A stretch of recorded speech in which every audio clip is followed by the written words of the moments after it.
Livro do profeta Jonas, no capítulo 1.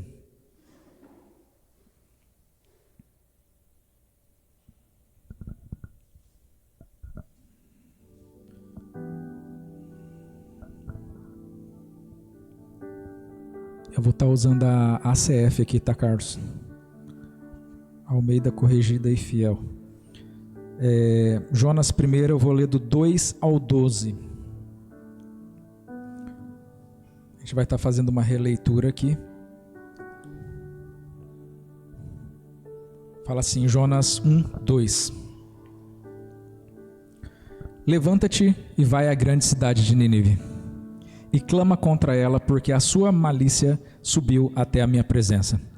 Porém, Jonas se levantou para fugir da presença do Senhor para Tarsis, e descendo a Jope, achou um navio que ia para Tarsis.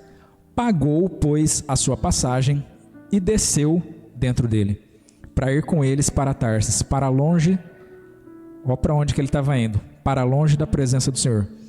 Mas o Senhor mandou ao mar um grande vento, e fez no mar uma forte tempestade, e o navio estava a ponto de quebrar-se. Então temeram os marinheiros e clamavam, cada um ao seu Deus, e lançaram ao mar as cargas que estavam no navio para aliviarem do seu peso. Jonas, porém, desceu mais uma vez ao porão do navio, e tendo-se deitado, dormia um profundo sono. E o mestre do navio chegou-se a ele e disse-lhe: Que tens, dorminhoco? Levanta-te, clama ao teu Deus, talvez assim esse Deus se lembre de nós, para que não pereçamos. E diziam uns ao seu companheiro: Vinde, lancemos sortes, para que saibamos por que causa nos sobreveio esse mal. E lançaram sortes, e a sorte caiu sobre Jonas. Então lhe disseram: Declara-nos tu agora, por causa de quem nos sobreveio esse mal? Que ocupação é a tua? De onde vens? Qual é a tua terra? E de que povo tu és? E ele lhes disse: Eu sou hebreu e temo ao Senhor, o Deus do céu, que fez o mar e a terra seca. Se tivesse uns baianos lá, agora eles teriam falado: Vixe! Então estes homens se encheram de grande temor e disseram-lhe: Por que fizestes tu isto? Pois sabiam os homens que fugia da presença do Senhor, porque ele lhe tinha declarado. E disseram-lhe: Que te faremos nós para que o mar se nos acalme? Porque o mar ia se tornando cada vez mais tempestuoso. E ele lhes disse: Levantai-me e lançai-me ao mar, e o mar se vos aquietará, porque eu sei que por minha causa vos sobreveio essa grande tempestade. Amém? Você percebe quantas vezes Jonas ele desce para ele tomar essa decisão? A gente começa nos primeiros versos ali, ele desce para o porto, depois ele desce para Jope, desce para o porto, depois desce para o porão, e ele vai só descendo, em comparação àquilo que Deus mandou que ele fizesse. E uma das coisas interessantes é que ele deixa muito expresso qual que era a intenção dele com isso. Porque quando ele pega o navio para Tarsis, ele fala assim, para ir com eles para Tarsis, para longe da presença do Senhor. Em outras palavras, não era a respeito de uma questão geográfica, era a respeito de uma escolha, era a respeito de uma decisão. E eu quero falar hoje ao contrário daquilo que normalmente você ouve a respeito dessa mensagem. Quando você ouve falar a respeito da leitura de Jonas, normalmente você já pensa de uma forma mecânica, digamos assim, automática. Você já fala: meu Deus, Jonas de novo? Estou cansado, já ouvi essa história desde criança. Só que eu quero fazer uma releitura hoje pela perspectiva dos marinheiros. Ao contrário de falar daquilo que você já está cansado de saber, da situação de Jonas e tal, e de Nínive, eu quero fazer essa releitura olhando pelo lado dos marinheiros. E a primeira coisa que eu quero que chamasse já a sua atenção é que você já deve ter ouvido falar isso, mas tem alguns temas aí, principalmente hoje em dia isso está muito em alta, né? Mas as pessoas, elas costumam dizer que você é a média das 5 pessoas com quem você convive. E por que eu estou falando a respeito disso? Porque muitas das vezes você não para pensar a respeito dos seus comportamentos e o que esses seus comportamentos têm trazido, e às vezes não são os seus comportamentos, é a repetição de pessoas que estão perto de você. São as pessoas que mais você passa tempo, e às vezes não são nem pessoas que você gosta e por isso você fica com elas. Às vezes é, por exemplo, o pessoal do trabalho, que você é obrigado a ficar com eles ali 8 horas por dia. E querendo ou não, essas pessoas acabam te influenciando no seu comportamento, no jeito de você falar, no jeito de você pensar, por mais que você não goste deles. Ou as pessoas da sua casa, se às vezes você não trabalha, mas você fica em casa o dia inteiro, e às vezes tem aquele parente, às vezes tem aquela pessoa que fica ali com você o dia inteiro, que por mais que não seja a pessoa que você gostaria que estivesse com você, não tem algo muito produtivo para te trazer, mas é o que tem. E querendo ou não, essa pessoa ela acaba sendo um Jonas na sua vida. Por quê, Júnior? Porque se você parar para pensar, essa história fala a respeito de Jonas. Mas no papel dos coadjuvantes aqui, a gente tem esses marinheiros que estão sendo lesados simplesmente por eles abordarem Jonas, por eles receberem Jonas dentro do seu barco. E é a respeito disso que eu quero falar com você. Eu não sei se você parou para pensar, mas quando aquele homem ele chega e vê Jonas dormindo ali, tá devendo alguma coisa, com certeza. É muita coisa, né? Tá todo mundo desesperado, esse cara dormindo aqui escondido. Alguma coisa tem. Ele já sabia. É igual quando um policial pega alguém que tá devendo alguma coisa. Só pelo comportamento da pessoa ele já sabe que a pessoa tá devendo alguma coisa. Agora, se a pessoa não deve nada, a pessoa está em paz, a pessoa está tranquila. E era o que Jonas não tinha. Jonas não tinha paz. E você percebe que quando Jonas ele é compelido por esse homem, e ele pergunta para Jonas o que ele faz, da onde que ele veio, o que está acontecendo e por que está acontecendo. E aí Jonas fala para ele assim: eu sou um profeta e eu sirvo ao Deus que é o Deus do céu, o Deus do mar e o Deus da terra seca. Então, em outras palavras, eu sou totalmente responsável por tudo isso aqui que está acontecendo, porque é meu Deus que controla tudo isso daqui, ó. Na hora que aqueles homens se viram nessa situação, ali já era meio que tarde demais por um lado, porque eles já tinham perdido muita coisa. Só que por um outro lado, agora eles ficaram na mão do próprio Jonas, porque eles falaram: cara, se seu Deus está fazendo tudo isso, o que a gente pode fazer com você? Porque eu te respeito, né? Se nós estamos quase morrendo aqui por causa de alguma coisa que você fez de errado, que dirá se a gente colocar a mão em você? Porque se você é profeta de Deus e ele está te caçando desse jeito, imagina se a gente faz alguma coisa com você. Então você percebe que aqueles homens logo eles entenderam que Jonas ele estava num espírito de rebeldia. E o que a palavra de Deus ela fala a respeito da desobediência? Que a desobediência gera maldição. E sabe qual que é o pior de tudo? Que às vezes o seu cônjuge está em desobediência, mas pelo fato de você estar debaixo do mesmo teto que ele, de você estar aliançada com ele, você vai pagar o preço junto com ele. Às vezes a mãe, o pai está em desobediência, mas os filhos que estão ali dependentes desse pai e dessa mãe vão pagar o preço junto com ele. Você está entendendo? O fato de Jonas estar em desobediência fez com que esses caras começassem a jogar fora suas fazendas, os seus bens, tudo para fora. Eles começaram a ter uma perca ali.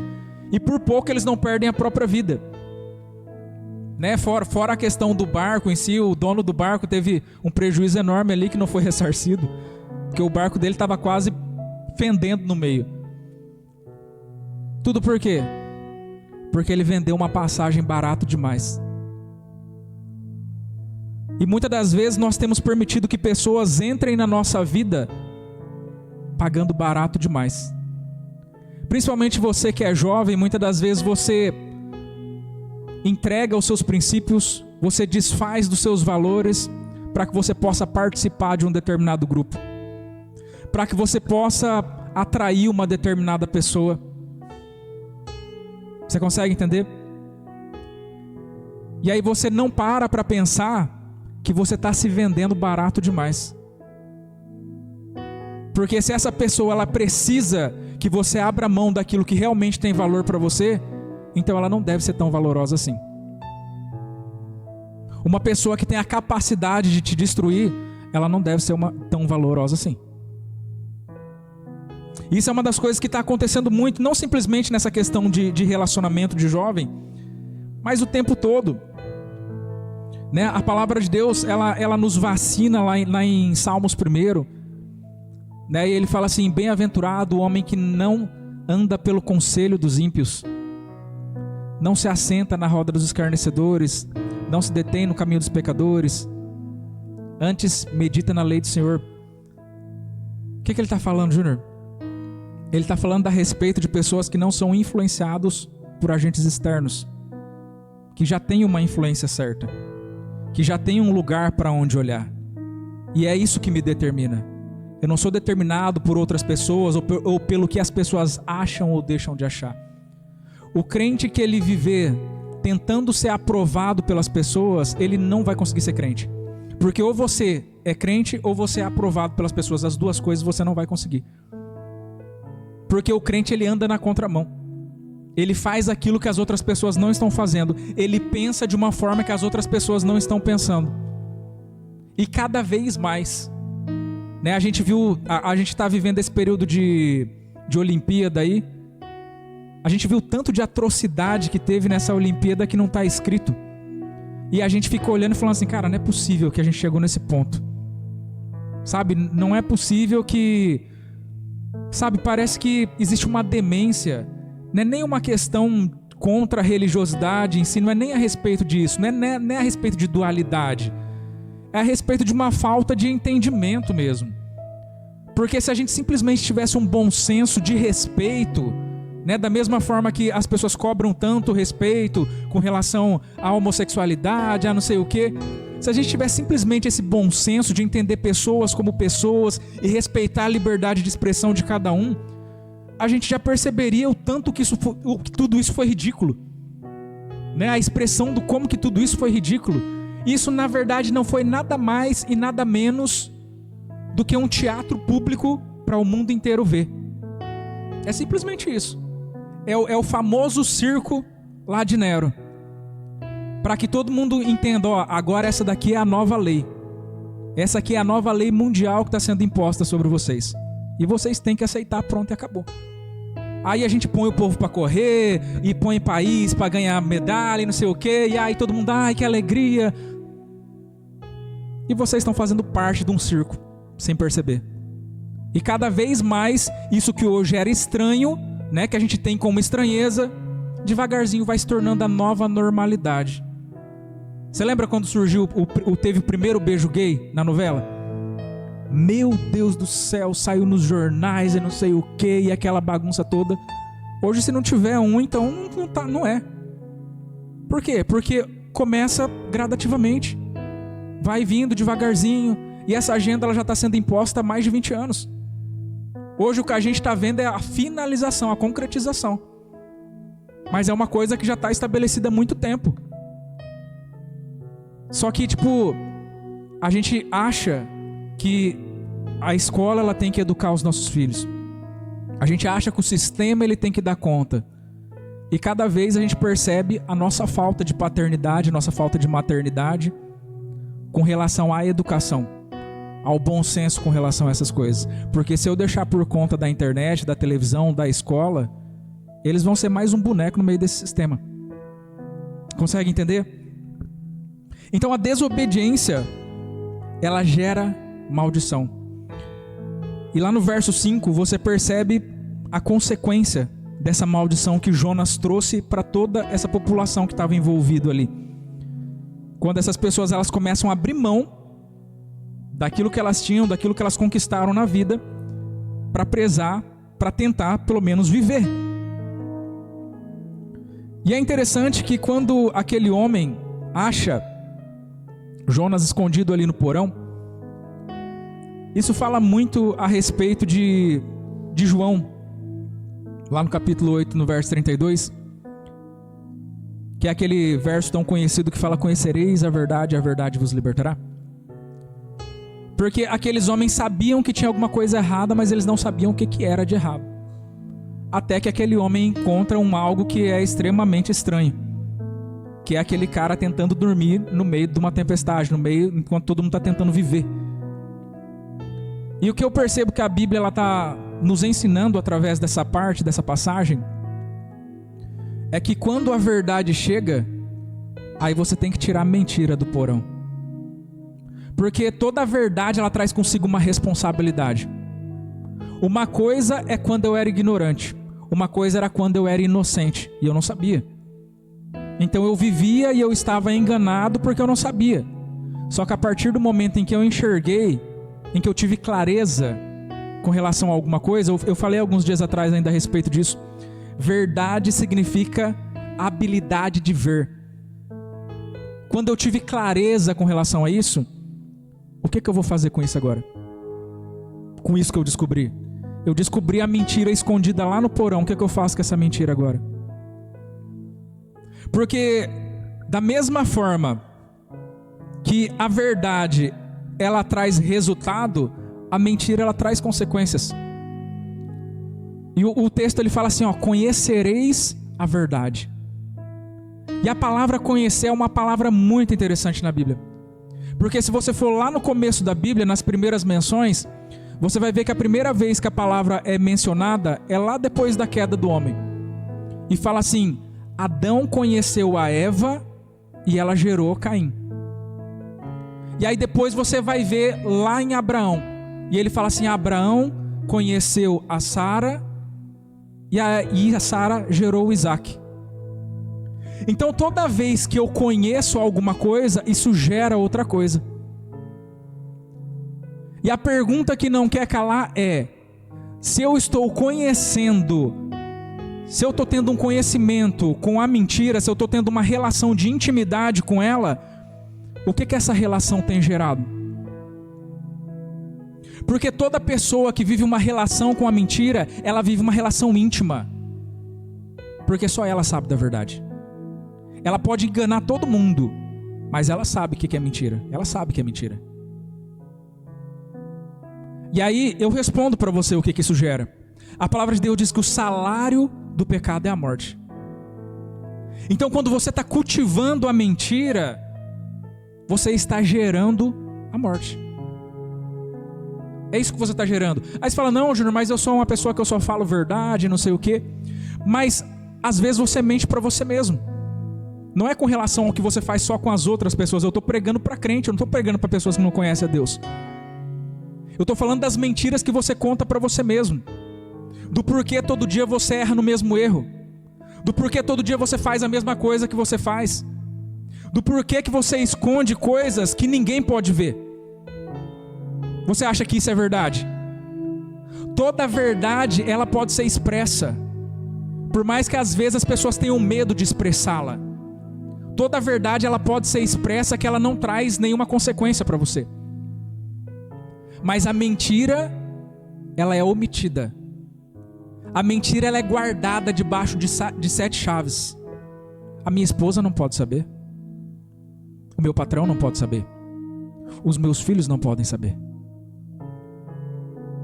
E é eu mentindo para mim mesmo. E nesse relacionamento de intimidade, onde é só eu e a minha intimidade com essa mentira, o que isso está gerando para mim? O que isso está trazendo para o meu casamento? O que isso está trazendo para a minha vida espiritual? Qual que é a consequência que isso está gerando no meu relacionamento com Deus? Porque se eu estou me relacionando com a mentira, então o que isso está gerando entre o meu relacionamento entre eu e Deus? Você consegue entender aonde que a gente começa a chegar aqui? Quando a verdade chega, a mentira ela tem que sair do porão. E tem até uma história, né, que as pessoas contavam, e ela faz muito sentido com relação a isso.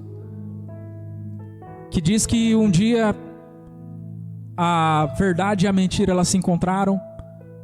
E aí a mentira falou para a verdade assim: ô dona Verdade, hoje está um dia maravilhoso, né? E a verdade toda desconfiada com a mentira, porque sabe que a mentira só engana. Ela falou assim, eu tenho que concordar que realmente está mesmo. E a cada vez a mentira ia falando de coisas que realmente estavam acontecendo. E a verdade foi falando, nisso você está certo. E elas foram passando o dia juntos ali, até que chegou num determinado lago, e a mentira falou para a verdade, verdade, hoje está um dia tão lindo, a gente podia tomar um banho de lago. E ela foi e testou a água, e ela falou, nossa, a temperatura da água está maravilhosa, a gente precisa entrar. E aí a verdade foi e testou também e falou, tenho que concordar com você mais uma vez. E depois disso elas entraram na água. E sem que a verdade percebesse, elas se despiram para que elas entrassem na água. E quando a verdade já não estava mais prestando atenção, a mentira saiu e se vestiu com a roupa da verdade. E ela fugiu e nunca mais foi encontrada. E até hoje, toda mentira, ela aparece vestida de verdade. E toda verdade, ela é nua e crua. E por isso ela é rejeitada. E a gente está falando exatamente a respeito disso daqui. E eu preciso entender que quem governa o ambiente, eu estou falando da minha vida, é aquele que está sendo exaltado. Lembra que eu falei que você guarda a mentira dentro de 7 chaves? Isso deve ser muito precioso. Se eu guardo dessa forma, é porque deve ser muito precioso. E aonde está o teu tesouro, ali está o seu coração. Você pratica uma adoração à sua mentira. Você vive para adorar algo que vive para te matar. Sem que você perceba. Sem que você saiba. Por mais que seja o seu prazer, por mais que seja a graça da sua vida. É a sua mentira de estimação. E que você pensa que ela é sua, mas na verdade você que é dela. Porque ela te controla. Ela se torna o seu Deus a partir de então. Eu preciso entender que muitas das vezes a gente está fazendo tudo conforme manda o figurino, né? As pessoas estão olhando e falando assim, 100%.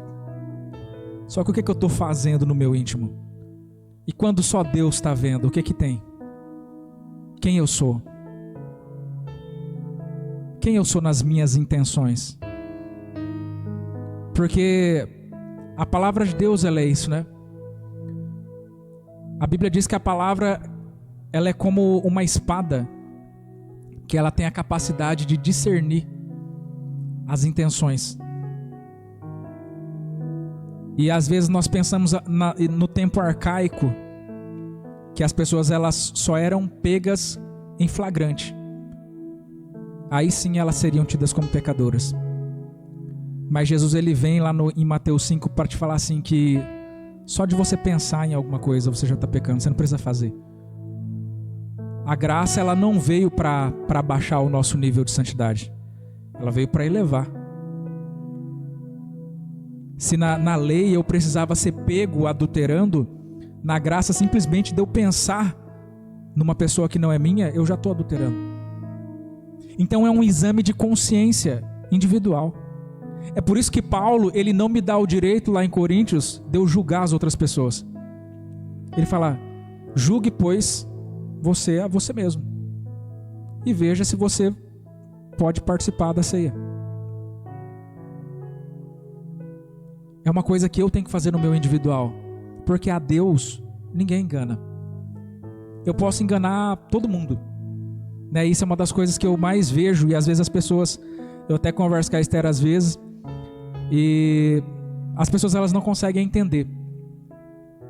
Mas não existe essa questão de pessoas acima de qualquer suspeita. Você percebe que aqueles filmes de detetive, o criminoso é sempre a pessoa que você menos imaginava. E na vida real é a mesma coisa. Sabe, o tempo todo eu atendo pessoas que falam assim, meu marido era um homem acima de qualquer suspeita. Eu nunca imaginei que a minha esposa pudesse fazer tal coisa. Por quê? Porque nós endeusamos as pessoas e nós colocamos expectativa demais. Nós colocamos pessoas no lugar de Deus, porque só Deus ele é inabalável.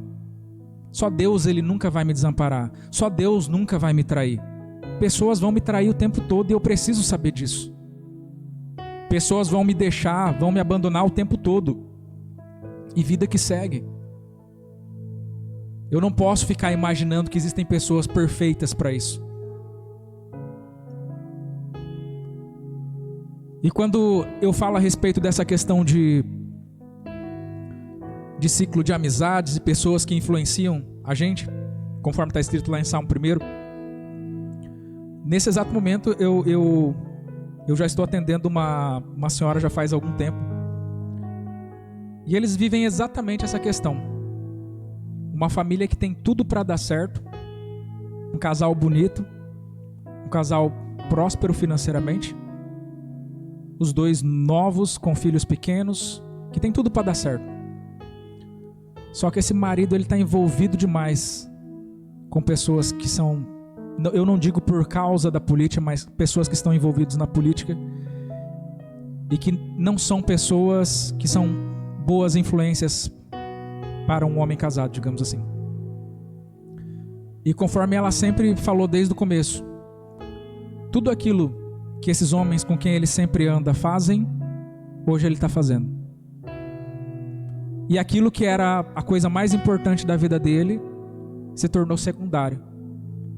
Porque o poder agora sobe a cabeça, se torna o objeto de desejo dele, a ponto dele estar disposto a abandonar a própria família por causa disso. Por que disso, Júnior? Por causa das influências. Vai ser tarde a hora que a pessoa ela cair a ficha e ela falar assim, eu era feliz e não sabia. Consegue entender? Por quê? Porque ele ofereceu muito barato a passagem para alguém entrar na vida dele. Nós precisamos sempre estar medindo essa questão. Se realmente nós podemos dar liberdade, aí você fala assim, Júnior, mas Jesus andava com os pecadores. Jesus não andava com os pecadores. Os pecadores que andavam com Jesus. Esse que é o diferencial e faz toda a diferença. Não tem problema nenhum se um traficante lá do PCC, ele começa a fazer terapia comigo. Ou ele marca um horário para ele fazer um atendimento comigo. O Júnior agora está lidando com o pessoal lá do PCC. Não, o pessoal do PCC que está andando com o Júnior. Porque eu estou para conduzir, eu não estou para ser conduzido. É esse que é o diferencial. É por isso que a palavra de Deus diz assim, que os que confiam no Senhor são como os montes de Sião, que não se abalam, mas permanecem para sempre. Ele não está falando que é o Senhor que é como os montes, ele está falando que você é como os montes. Se você confiar no Senhor, por quê? Porque Ele é inabalável. Eu estou colocando a minha confiança no lugar certo. Consegue entender? E só para a gente estar fechando aqui, eu quero fazer um paralelo com Marcos 4,35, que eu não vou nem ler, que é aquela passagem de Jesus no barco, que agora é exatamente o oposto de tudo aquilo que a gente acabou de falar. A gente acabou de ler a história de Jonas, onde tinha mentira no barco. Agora em Marcos 4 a gente está vendo a história onde tem a verdade no barco. E da mesma forma que Jonas dormia no barco, Jesus também dormia no barco. E uma coisa que eu preciso te falar, por mais que você seja uma pessoa verdadeira e esteja vivendo a verdade, vai vir tempestade do mesmo jeito. O fato de você estar fazendo o certo não quer dizer que você não vai ter problemas. Muito pelo contrário, é nos problemas que são denunciados se realmente a gente está aprovado ou não. Porque enquanto está tudo normal, todo mundo é o que quiser ser, né? Mas na hora que vem a tempestade, na hora que vem a enchente, na hora que vem os ventos, é que a gente descobre se a casa está na areia ou se ela está na rocha.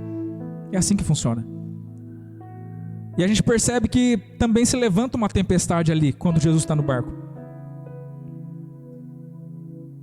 Qual que é o diferencial, Júnior? O diferencial é que assim como a mentira ela te envergonha, a verdade ela te dá autoridade. Com a verdade você tem autoridade para mudar as circunstâncias. Esse que é o diferencial. Esse que é o total diferencial. Lá em Romanos 6:23, conforme eu falei, fala que o salário do pecado é a morte. E aí eu fico pensando a respeito do verso 38 lá de Marcos 4, onde um dos discípulos desesperados, ele chega para Jesus e fala assim: Senhor, o Senhor não importa que morramos? E ao invés de Jesus responder a pergunta dele, Jesus responde com o seu comportamento. Ele se levanta, enquanto do mesmo jeito que lá no barco de Jonas as pessoas estavam jogando as coisas para fora do barco e tentando dar o seu jeito, Jesus ele se levanta e ele aquieta o vento e acalma o mar, e agora perfeita bonança reina novamente. O que Jesus está falando com isso? É como se ele dissesse que o pecado ele gera morte, mas eu vim para que vocês tenham vida, e vida em abundância. Júnior, o que a minha relação com a verdade está me produzindo? Vida com abundância. Se você vive uma relação com a mentira, automaticamente você está trazendo a vida para você, está trazendo a morte para você, a morte para sua família, a morte para a sua vida financeira, a morte em todas as áreas da sua vida. Enquanto você habita na mentira, enquanto você se esconde ali na sua mentira, é isso que você está trazendo para você e para as pessoas que estão junto com você. Porque conforme eu falei alguns dias atrás aqui, num ambiente sistêmico, não existe nenhum sofrimento que seja solo. Sempre tem pessoas que estão sofrendo junto comigo. Sempre tem pessoas que vão pagar o preço por contas que eles não fizeram, simplesmente porque eles estão ligados a mim. Consegue entender? E é por isso que eu tenho que ser muito responsável com a minha própria vida, porque eu não estou falando por mim só. Tem pessoas que dependem de mim. O salário do pecado é a morte, mas eu vim para que vocês tenham vida e a tenham em abundância. Lá em Provérbios 10:22 fala que a bênção de Deus, ela enriquece e não acrescenta dor. É uma escolha que nós temos para fazer. Jesus ele fala assim: eu não vim para condenar ninguém. A própria palavra vai condenar.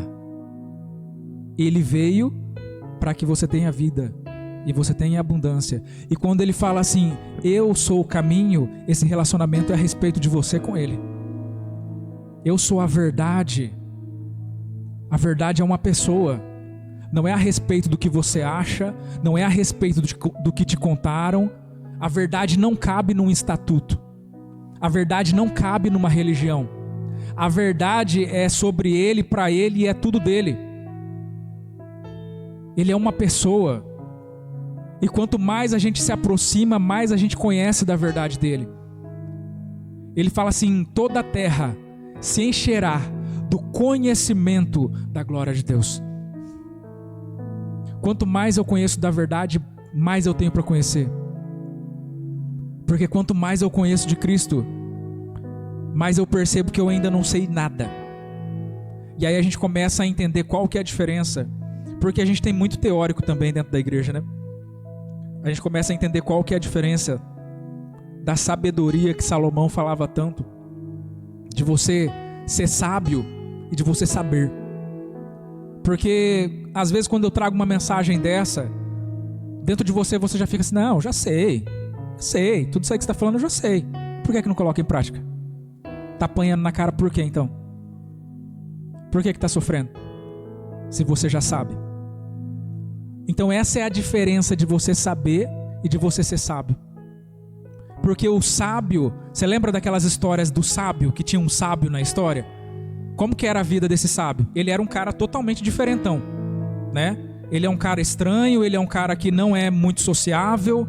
Normalmente ele é um eremita que mora em cima de uma montanha de difícil acesso e não sei o que, e ele fala coisas difíceis de entender. Qual que é a diferença desse sábio? Porque é uma pessoa que pratica aquilo que ele mesmo ensina. Não é simplesmente teoria. É por isso que a vida dele é diferente. É por isso que ele não sofre por aquilo que você sofre. Porque ele aprendeu o mesmo segredo lá de Paulo de Filipenses.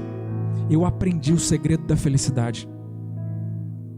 Mesmo levando pedrada no meio da esquina, mesmo sendo preso toda hora, mesmo sendo deportado de lá para cá, mesmo sendo açoitado o tempo todo. Sim, independente de tudo isso, eu aprendi o segredo da felicidade. E aí no final ele termina falando assim: tudo eu posso naquele que me fortalece.